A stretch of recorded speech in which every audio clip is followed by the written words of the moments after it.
खबर से करते हैं। यूनिवर्सिटी एग्जाम को लेकर यह बड़ी खबर है। ट्विटर पर देश भर में टॉप ट्रेंड्स पर है speak up for Rajasthan student. विद्यार्थी कर रहे हैं ऑफलाइन एग्जाम का विरोध। कोविड के चलते ऑनलाइन परीक्षा की मांग यहां पर विद्यार्थी कर रहे हैं। एनएसयूआई भी कर रही है समर्थन। कांग्रेस शासित दूसरे राज्य की तर्ज पर परीक्षा की मांग यहां पर की जा रही है। उच्च शिक्षा राज्य मंत्री भंवर सिंह भाटी का यह बयान आया है। हमने परीक्षा अवधि 1.5 से 2 घंटे कर दी है, अब 3 घंटे का पेपर नहीं होगा, ये कहना है भंवर सिंह भाटी का। और चलिए इस पर बातचीत के लिए संवाददाता लक्ष्मण राघव हमारे साथ जुड़ चुके हैं। लक्ष्मण, ट्विटर पर ये ट्रेंड कर रहा है, लेकिन अब भंवर सिंह भाटी का भी कहना है कि वक्त को हमने कम किया है, परीक्षा अवधि 1.5 से 2 घंटे कर दी गई है 3 घंटे के बजाय। क्या कुछ और उन्होंने कहा इससे लेकर? देखिए, भंवर सिंह भाटी ने ये बात जरूर कही है, आज जो वीसी थी उसमें उन्होंने ये बात कही है, लेकिन इन छात्रों का जो विरोध है वो लगातार जारी है। ये चाहते हैं कि एग्जाम ऑफलाइन नहीं हो, ऑनलाइन हो। अब देखिए, इसमें भी अलग अलग पक्ष हैं। आपने देखा होगा केंद्र सरकार चाहती थी एग्जाम हो, एनएसयूआई आंदोलनरत है। इनकी मांग ये भी है कि जो दूसरे कांग्रेस शासित प्रदेश हैं, छत्तीसगढ़ हो या दूसरा राज्य हो, वहां पर जो पैटर्न अपनाया जा रहा है उस पैटर्न से यूनिवर्सिटी की परीक्षा करवाई जाए। अब देखिए, इसमें बहुत सारे इफ एंड बट्स हो सकते हैं श्वेता। कुछ लोग इस पक्ष में भी हैं कि क्यों डिले हो, कुछ लोग ये चाह रहे हैं कि कोविड के चलते जो दिक्कत होगी, जो एनएसयूआई का तर्क आ रहा है वो ये आ रहा है कि जो छात्र है, कस्बे का है, दूर दराज के गाँव का है, कॉलेजेस लगभग ऐसी स्थिति उपखंड मुख्यालयों पर है, या फिर जो पीजी कॉलेजेस हैं वो संभाग और जिला मुख्यालयों पर हैं, तो उन छात्रों को दिक्कत होगी।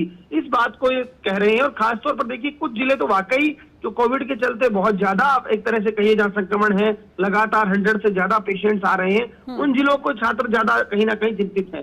तो अब देखिए, हालांकि सरकार स्टैंड ले चुकी है, एग्जाम होंगे। भंवर सिंह भाटी इसमें इतना कह चुके हैं कि जो एग्जाम की अवधि 3 घंटे का जो पेपर होता था, एग्जाम होता था, उसे 2 घंटे तक किया गया है।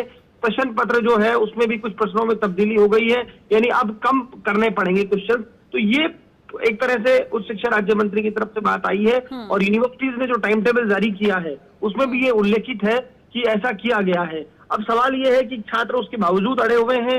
जो एनएसयूआई है उस लगातार प्रदर्शन कर रही है। ट्विटर की बात हो, सोशल मीडिया की बात हो, आप कुछ भी अगर सोशल मीडिया पे देखेंगे तो लगातार ये ट्रेंड हो रहा है, speak up for Rajasthan students. अब देखिए, क्या सरकार को इस तरह से जो ये चीजें हैं, क्योंकि देखिए एग्जाम भी जरूरी है, इसमें कतई शंका नहीं है, लेकिन छात्र और छात्राओं की जो बात है, विद्यार्थियों का जो तर्क है, उनके स्वास्थ्य को लेकर जो स्थिति है, उस पर भी वे अपनी बात रख रहे हैं। अब देखिए, फैसला लगभग सरकार कर चुकी है, टाइम टेबल जारी हो गया है। बिल्कुल। अब speak up for Rajasthan student भले ही ट्विटर पर ट्रेंड कर रहा हो, भले ही लगातार विरोध यहाँ पर छात्रों द्वारा किए जा रहे हो, और ये भी मान लें कि भंवर सिंह भाटी ने भी कहा कि चलो वक्त हमने इसमें कम किया है, लेकिन लक्ष्मण, जितना भी विरोध हो, अब ये तो तय है कि एग्जाम होगा ही, इसमें अब कोई गुंजाइश नजर नहीं आती है, या आपको लगता है कि अभी भी कुछ हो सकता है? देखिए, मुझे लगता है अभी जो जिस तरह से स्टैंड लिया है, क्योंकि ये दूसरी बार हुआ, आपको याद होगा श्वेता, उस वक्त भी हमने खबरें दिखाई थी, उस वक्त स्टेट गवर्नमेंट ने ये एग्जाम पोस्टपोन कर दिए थे, लेकिन उसके बाद यूजीसी की गाइडलाइन आ गई कि फाइनल ईयर और प्रोफेशनल डिग्रीज है तो एग्जाम हर हाल में होना जरूरी है। तो देखिए, राज्य सरकार के पास भी बहुत विकल्प नहीं है, केंद्र सरकार की गाइडलाइन आ गई है, एग्जाम करवाने ही है। अब और ये बात कर रहे हैं ऑनलाइन एग्जाम की, तो ऑनलाइन एग्जाम का जो ढांचा है, मुझे लगता नहीं है सरकार स्थिति में है कि बहुत जल्दी सब कुछ हो जाए।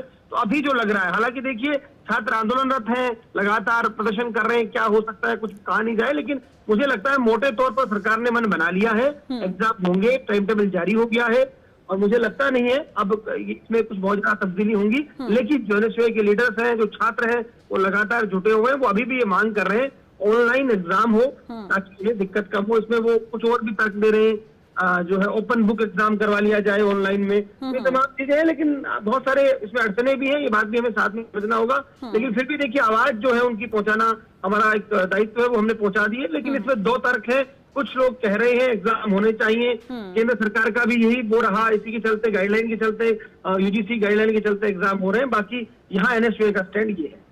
चलिए, बहुत शुक्रिया लक्ष्मण राघव आपका इस पूरी बातचीत के लिए, जानकारी के लिए। तो ट्विटर पर तो जरूर ये ट्रेंड हो रहा है, लेकिन सरकार भी मन बना चुकी है। हालांकि मंत्री भंवर सिंह भाटी जरूर कह रहे हैं कि 3 घंटे की जगह ये 1.5 से 2 घंटे की ही परीक्षा होगी, लेकिन परीक्षा होगी जरूर, अब तक तो ये तय है।